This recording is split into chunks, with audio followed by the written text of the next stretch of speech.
Hello students, last class में मैंने discuss किया था कूलम्स लॉ के बारे में, तो उसी के आगे का पार्ट डिस्कस करते हैं। तो कूलम्स लॉ को एक बार जल्दी से फिर से देख लेते हैं।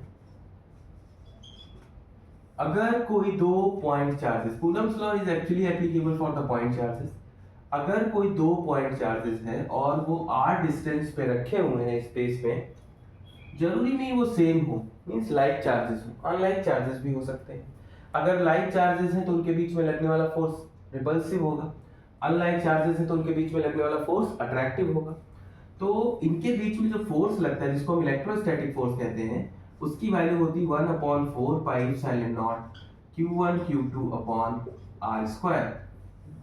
ठीक है, यहाँ पे इसको हम ऐसे भी कह सकते हैं F equals to K Q1 Q2 upon r square, क्योंकि जब मैंने कूलम्स लॉ को डिफाइन किया था तो मैंने बताया था कि ये जो इलेक्ट्रोस्टैटिक फोर्स है वो डायरेक्टली प्रोपोर्शनल होता है दोनों चार्जेस के मल्टीप्लिकेशन के, और इनवर्सली प्रोपोर्शनल होता है उनके बीच की डिस्टेंस के स्क्वायर के। ठीक है, तो यहाँ पे एक कांस्टेंट आता है, इस कांस्टेंट को हम 1/4 पाई एप्सिलॉन नॉट के बराबर मानते हैं। ठीक है, और इसकी मैंने वैल्यू बताई थी 9 × 10⁹ होती है, और यूनिट बताई थी न्यूटन मीटर स्क्वायर पर कूलम स्क्वायर की, अगर यूनिट निकालोगे। ठीक है, तो एक्चुअल में ये एक कांस्टेंट ही होता है जिसको हम k कहते हैं। ठीक है, अब यहाँ पे जो इप्सिलॉन नॉट है इसको हम परमिटिविटी ऑफ द स्पेस कहते हैं, लास्ट क्लास में मैंने बताया था। आगे बढ़ने से पहले ये जो फोर्स लग रहा है इसमें, और जो ग्रेविटेशनल फोर्स होता है जो कि न्यूटन ने डिफाइन किया था कि किन्हीं दो पॉइंट मासेस के बीच में लगने वाला फोर्स का मैग्नीट्यूड इसके बराबर होता है। तो अगर इन दोनों को कंपेयर करें तो यहाँ पे एक चीज सिमिलर है, ये जो दोनों फोर्स हैं ये दोनों पॉइंट मास हो या पॉइंट चार्ज हो, उनके बीच की डिस्टेंस के स्क्वायर के इनवर्सली प्रोपोर्शनल होता है, जिसको हम इनवर्स स्क्वायर लॉ कहते हैं। ठीक है, एक मिनट, हाँ ठीक है, उनके बीच की डिस्टेंस के स्क्वायर के इनवर्सली प्रोपोर्शनल होता है, जिसको हम इनवर्स स्क्वायर लॉ कहते हैं। तो यहाँ तक की बात, ये सिमिलरिटी है दोनों लॉज में। और अगर देखा जाए तो, अगर डिफरेंस देखा जाए तो ये फोर्स जो है जिसको हम इलेक्ट्रोस्टैटिक फोर्स कहते हैं, जिसको कूलम्स ने डिफाइन किया, ये फोर्स अट्रैक्टिव या फिर रिपल्सिव हो सकता है। अगर अनलाइक चार्जेस हैं तो फिर अट्रैक्टिव फोर्स होगा, और लाइक चार्जेस हैं तो फिर रिपल्सिव फोर्स होगा। ठीक है, बट ये जो ग्रेविटेशनल फोर्स है जो आपने पार्ट 1 फिजिक्स क्लास 11th में पढ़ी है, ये हमेशा अट्रैक्टिव होता है। दूसरा एक डिफरेंस है कि ये जो इलेक्ट्रोस्टैटिक फोर्स है ये डिपेंड करता है कि ये जो चार्जेस हैं, है ना, ये मान लो Q1 है और ये मान लो Q2 है, ये चार्जेस किस मीडियम में रखे हुए हैं। तो मीडियम में पे भी ये इलेक्ट्रोस्टैटिक फोर्स डिपेंड करता है, जबकि ये ग्रेविटेशनल फोर्स मीडियम पे डिपेंड नहीं करता है। मीडियम कोई भी हो, ग्रेविटेशनल फोर्स की वैल्यू यही होती। तो यहाँ तक मैंने डिस्कस किया था, आज उसके आगे डिस्कस करेंगे परमिटिविटी ऑफ स्पेस या इस के बारे में। ठीक है, तो हेडिंग डालेंगे परमिटिविटी,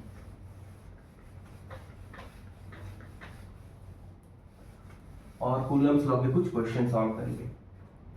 नेक्स्ट हेडिंग है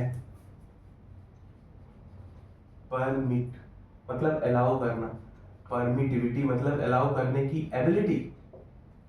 ठीक है, समझ रहे हैं बात को। तो परमिटिविटी ऑफ स्पेस, जिसको मैंने कहा के, तो देखो अगर कोई दो चार्जेस किसी मीडियम में रखे हुए हैं, मान लो ये चार्ज Q1 है, ये चार्ज Q2 है, और इनके बीच की डिस्टेंस r है, तो लगने वाला जो फोर्स होगा F, वो होता है K Q1 Q2 upon r square. Means अगर हम दो चार्जेस को देखें जो कि स्पेस में रखे हुए हैं, तो लगने वाला फोर्स ये होता है। अगर यही चार्जेस वाटर में रखे हुए होते तो इस फोर्स की वैल्यू होती K अपॉन 80। मान लो ये एयर में था, ठीक है, अब यही चार्जेस वाटर में रखे हुए तो Q1 Q2 upon r square. मतलब जो वाटर में इन चार्जेस के बीच फोर्स लगेगा वो एयर में, मान लो ये एयर में थे तो एयर लिखना है, एयर में लगने वाले फोर्स का 1/80th पार्ट है, मतलब छोटा फोर्स है। ठीक है, तो अब इस बात को ठीक से समझिए कि जो वाटर, पहले तो परमिटिविटी को डिफाइन करते हैं कि it is the property of the medium, it is the property of the medium, it is the, let me see, हाँ ठीक है, it is the property of the medium which determines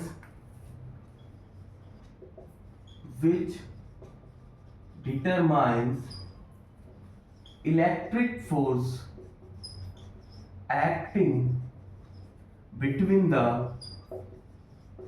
charges, ठीक है, which determines electric force acting between the charges, ठीक है, which determines electric force acting between the charges।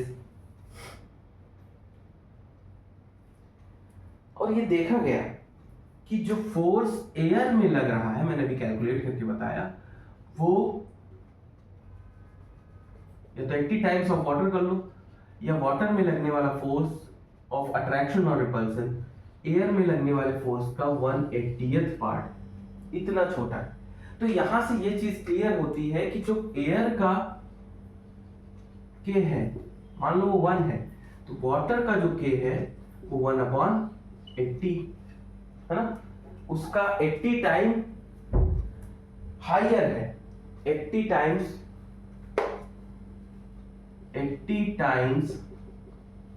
More than air, 80 times more than air, ठीक है, बात समझ रहे हैं? जो वाटर का परमिटिविटी ऑफ स्पेस है, या वाटर की जो परमिटिविटी है, वो एयर से 80 टाइम्स ज्यादा है। मतलब आप पहले परमिटिविटी को समझिए कि ये वो एबिलिटी है मीडियम की जो बीच में लगने वाले फोर्सेस को क्या कर सके, कम कर सके, रिड्यूस कर सके, डिक्रीज कर सके। इनके बीच में जो फोर्स लग रहा है ये डिपेंड करता है कि इस मीडियम की परमिटिविटी क्या है, और परमिटिविटी वो प्रॉपर्टी है जो इनके बीच में लगने वाले फोर्सेस को रिड्यूस कर सके, ठीक है। तो जो वाटर का ये देखा गया एक्सपेरिमेंटली कि जो वाटर में लगने वाला इलेक्ट्रोस्टैटिक फोर्स है वो एयर में लगने वाले इलेक्ट्रोस्टैटिक फोर्स से 80 टाइम्स छोटा है, ठीक है। जो वाटर में लगने वाला इलेक्ट्रोस्टैटिक फोर्स है ना, वो एयर में लगने वाले फोर्स का 1/80th पार्ट है। तो इससे एक चीज क्लियर होती है कि अगर परमिटिविटी किसी मीडियम की हाई है, if permittivity of any medium is high, then less attractive force, less attractive, और you can say less electrostatic force भी कह सकते हो। हर समय अट्रैक्टिव तो होगा नहीं, less electrostatic force will act, ठीक है।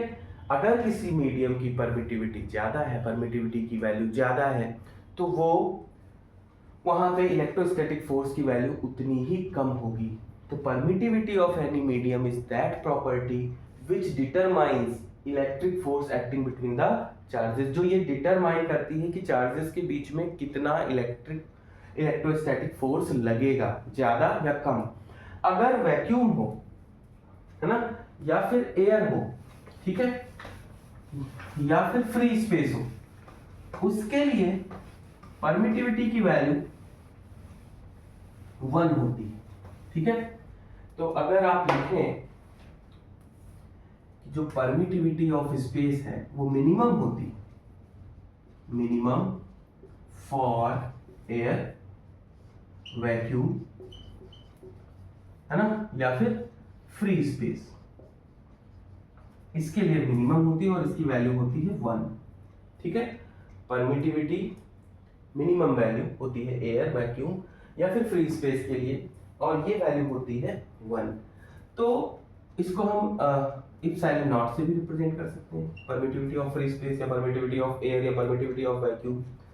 जो परमिटिविटी ऑफ मीडियम है अगर कोई, वो हमेशा परमिटिविटी ऑफ स्पेस से ज्यादा होती है, ठीक है।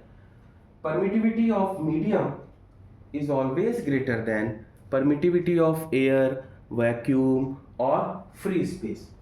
अगर आप इसकी वैल्यू देखें इप्सिलॉन नॉट की, जिसको हम कहते हैं परमिटिविटी ऑफ स्पेस, तो इसकी वैल्यू होती है 8.85 इंटू 10⁻⁻12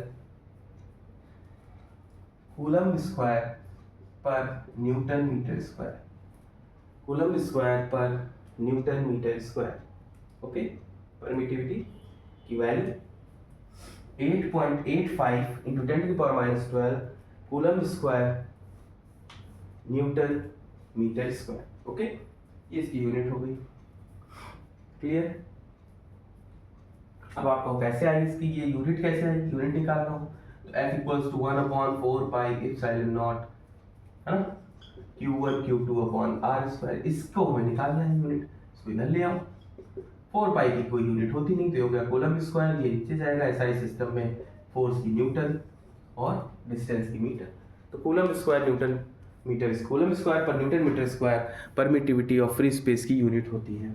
ठीक है, तो अगर एक लाइन में आपको ये समझना हो तो आपको इतना समझना है कि परमिटिविटी किसी स्पेस की वो एबिलिटी होती है जो ये डिटरमाइन करती है कि दो चार्जेस के बीच में लगने वाला फोर्स जो है वो कितना होगा, ज़्यादा होगा कम होगा विद रेस्पेक्ट टू दिस, है ना। तो अगर किसी के रेस्पेक्ट में हम कोई वैल्यू कैलकुलेट करते हैं तो उसको हम रिलेटिव परमिटिविटी कहते हैं। तो अगली हेडिंग है relative permittivity of free space, या डाइलेक्ट्रिक कांस्टेंट भी उसको बोलते हैं। ठीक है, तो नेक्स्ट हेडिंग लिखेंगे डाइलेक्ट्रिक कांस्टेंट और रिलेटिव परमिटिविटी, डाइलेक्ट्रिक कांस्टेंट और relative permittivity. Next heading is dielectric constant और रिलेटिव परमिटिविटी। डाइलेक्ट्रिक कांस्टेंट और रिलेटिव परमिटिविटी। ठीक है, तो सपोज करिए दो चार्जेस वैक्यूम में रखे हुए थे या फिर फ्री स्पेस में रखे हुए थे। ठीक, तो आप लिखेंगे 1/4 पाई, अब यहाँ पे वैक्यूम के लिए परमिटिविटी इप्सिलॉन नॉट, और वो दो चार्जेस थे Q1 Q2 अपॉन उनके बीच की डिस्टेंस का स्क्वायर, पहली इक्वेशन। और यही दो चार्ज किसी मीडियम में रखे हुए थे, है ना, तो ये वैल्यू हो जाएगी 1/4 पाई इप्सिलॉन नॉट, नहीं होगी क्योंकि अब मीडियम है, तो इप्सिलॉन n कर सकते हो या केवल इप्सिलॉन लिख सकते हो, into Q1 Q2 upon R square, same distance पे ही रखे हुए। ठीक है, अब अगर इन दोनों को हम डिवाइड कर दें, यहाँ तक समझ में आ रहा होगा, क्लियर दिख रहा है? हाँ ठीक है, तो यहाँ तक समझ में आ रहा है। अब अगर फर्स्ट इक्वेशन को सेकेंड इक्वेशन से डिवाइड कर दें तो F vacuum upon F medium is equals to क्या हो जाएगा, अपॉन में ये ऊपर चला जाएगा 4 पाई, पूरा लिख के दिखा देते हैं आपको, 1/4 pi epsilon naught, 1/4 pi epsilon Q1 Q2 upon R square, same है तो ये पूरा कैंसिल हो जाएगा। ठीक है, इसको आप इस तरीके से लिख सकते हैं 1/4 पाई इप्सिलॉन नॉट इनटू, इसको रिवर्स कर देंगे 4 pi epsilon into 1 divided by 1, 4 pi cancel हो जाएगा, तो यहाँ से वैल्यू निकल के आएगी F vacuum upon F medium is equals to epsilon upon epsilon nought. Okay, epsilon upon epsilon nought. Clear? तो यहां पे ये जो रेशियो है permittivity of the medium upon permittivity of the free space, इसी रेशियो को हम डाइलेक्ट्रिक कांस्टेंट या फिर रिलेटिव परमिटिविटी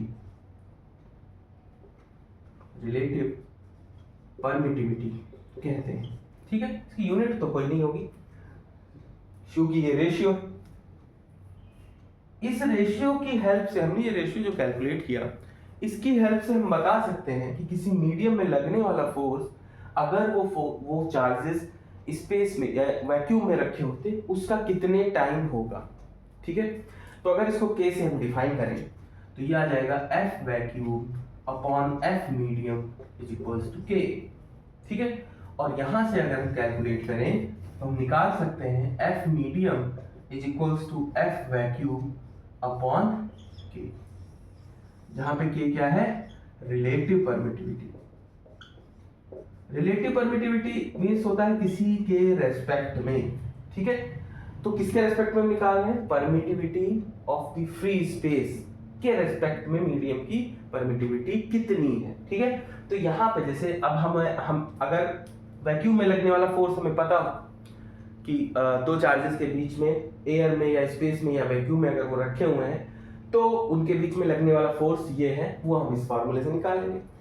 और हमें पूछा जाए कि अगर इन्हीं चार्जेस को हम वाटर में या फिर किसी ऐसे मीडियम में रखते हैं जिसकी परमिटिविटी 80 है या 90 है, यूनिट तो होगी नहीं क्योंकि रेशियो होता है, तो जिसकी परमिटिविटी, रिलेटिव परमिटिविटी 80 है, 90 है ना, with respect to that medium. Relative permittivity का मतलब जिस मीडियम से एयर से उठाकर वाटर में रख रहे हैं तो वाटर की permittivity with respect to air 80 है, ठीक। तो आप बता देंगे कि उस मीडियम में मतलब वाटर में लगने वाला फोर्स वैक्यूम में लगने वाले फोर्स का 1/80th होगा, ठीक है।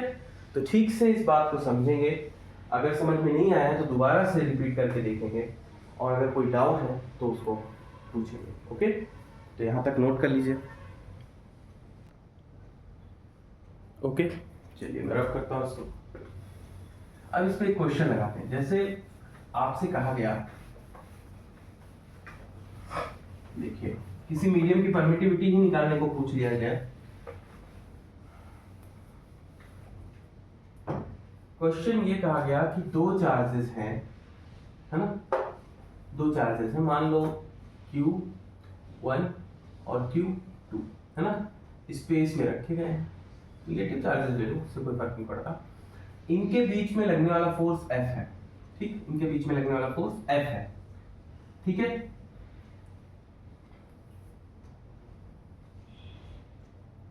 ओके, इन्हीं चार्जेस को जो कि किसी डिस्टेंस r पे रखे हुए थे, इसी डिस्टेंस पे किसी दूसरे मीडियम में रखा गया, है ना, जिससे इनके बीच में लगने वाला फोर्स जो था पहले वाले फोर्स का 1/4 हो गया। बात समझ, दो चार्जेस हैं किसी मीडियम में रखे हुए थे तो फोर्स F लग रहा था, इसी अरेंजमेंट को उठाकर किसी दूसरे मीडियम में रखा गया, लगने वाला फोर्स F/4 F/6 जो आपकी इच्छा हो, मान लो F/9, पहले वाले फोर्स का 1/9 हो जाता है। तो बताइए कि इस मीडियम की परमिटिविटी क्या होगी, है ना। तो बताइए कि इस मीडियम की परमिटिविटी क्या होगी, क्लियर, ठीक है। तो देखो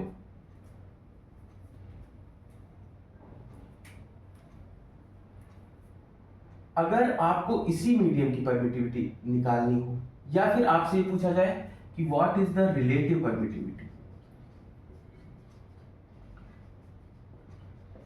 ठीक, इस मीडियम, ठीक, रिलेटिव परमिटिविटी क्या है। तो पहले वाले के लिए जब आप फोर्स निकालेंगे तो 1/4 pi epsilon not Q1 Q2 upon r², ठीक है। दूसरे में जो फोर्स लग रहा है 1/4 पाई, अब ये नहीं पता हमें कि ये इसकी क्योंकि ये दूसरा मीडियम है तो इसकी परमिटिविटी अलग होगी। ये एयर है या नहीं ये भी हमें नहीं पता, तो हम इसको E1 मान लेते हैं, इसको E2 मान लेते हैं, और इनके बीच लगने वाला force Q1 Q2 upon r², ठीक है। अब हमें ये पता है कि जो सेकेंड मीडियम, अगर हम इसको डिवाइड कर दे दोनों को तो ये कैंसिल हो जाएगा, ऊपर आएगा एप्सिलॉन 2 मतलब सेकेंड मीडियम अपॉन एप्सिलॉन 1। अगर इनको डिवाइड करोगे ये ऊपर जाएगा, अभी हमने कैलकुलेशन की थी। अब हमें ये पता है कि जो दूसरे मीडियम में रखने पर जो फोर्स लग रहा है वो पहले वाले का 1/9 है, ठीक है, ठीक। इस वाले सेकेंड की permeability with respect to first की परमेबिलिटी, अगर इन दोनों का हम रेशियो निकालते हैं तो होता है रिलेटिव परमिटिविटी, ठीक, और ये कैंसिल हो जाएगा, ये 9 ऊपर चला जाएगा, ठीक है। तो हमें ये पता चल जाएगा कि relative permittivity of the second, है ना, will be equals to 9, okay. तो इस तरीके से हम क्वेश्चंस अगर हमसे पूछे जाते हैं, इसका r/2 भी कर सकते हैं या 2r कर सकते हैं, है ना, तो हम रिलेटिव परमिटिविटी या dielectric constant of the second medium with respect to first हम निकाल सकते हैं। ओके, ठीक है। तो अगला क्वेश्चन हम कूलम्स लॉ का लेते हैं। क्वेश्चन लिख लेते हैं, तो आप लोग पढ़िए।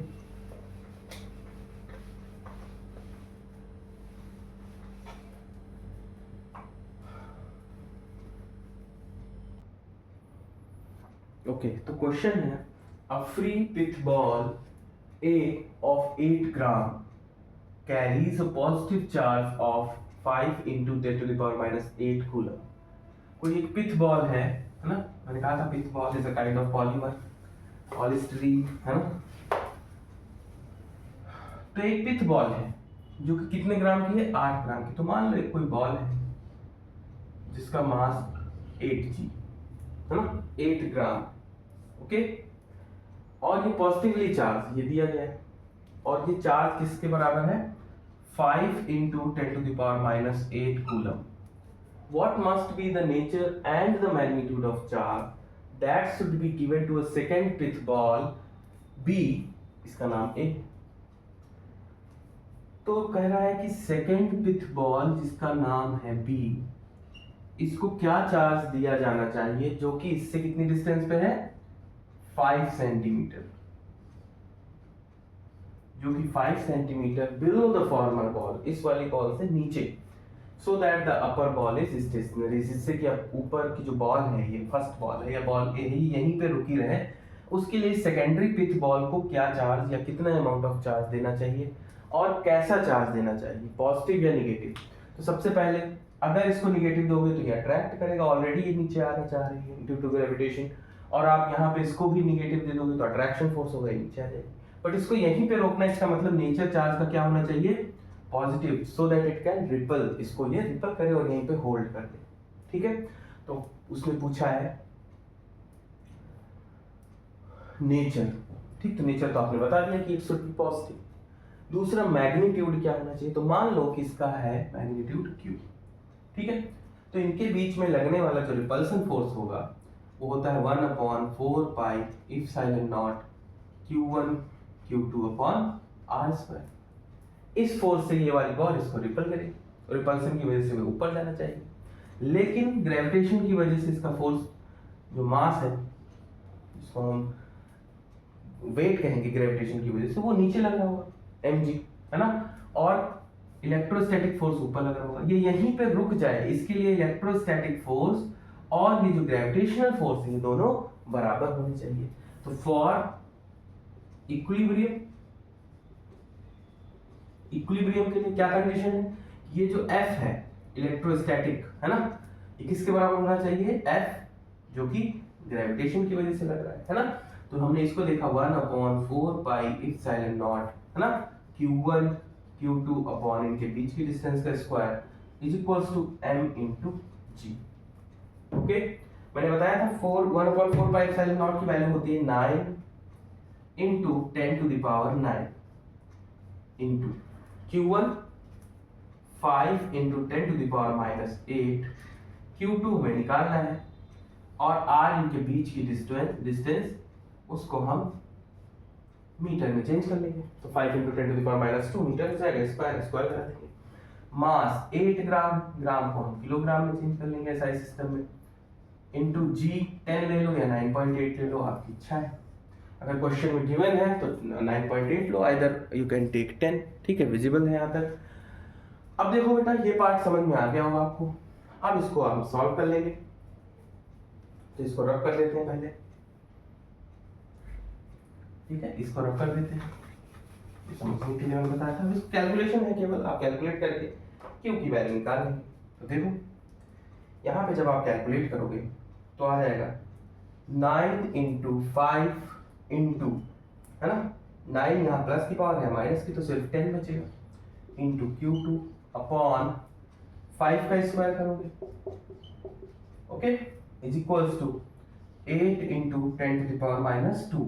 Okay, clear. यहाँ से 5 से 5 कैंसिल हो जाएगा, ठीक, 5 2 जा 10 होता है, ठीक है। तो ये 9 2 जा 18, Q2 इस 10⁴ को उधर भेज देंगे, 8 इंटू 10⁻⁻6 हो जाएगी, मल्टीप्लीकेशन में जाएगी। तो आगे कैलकुलेट करेंगे तो आएगा Q2 equals to 8/18 into 10⁻⁻6। 2 second से करेंगे 4 और 9। ओके, अब इसको डिवाइड कर लेंगे, पॉइंट है ना, फिर 4 बचेगा, फिर 4 आएगा, ऐसे 4 आता रहेगा इंटू 10⁻⁻6। तो Q2 जो निकल कर आएगा यहाँ से, ठीक है, वो आएगा 4.4 इंटू 10⁻⁻7 कूलम।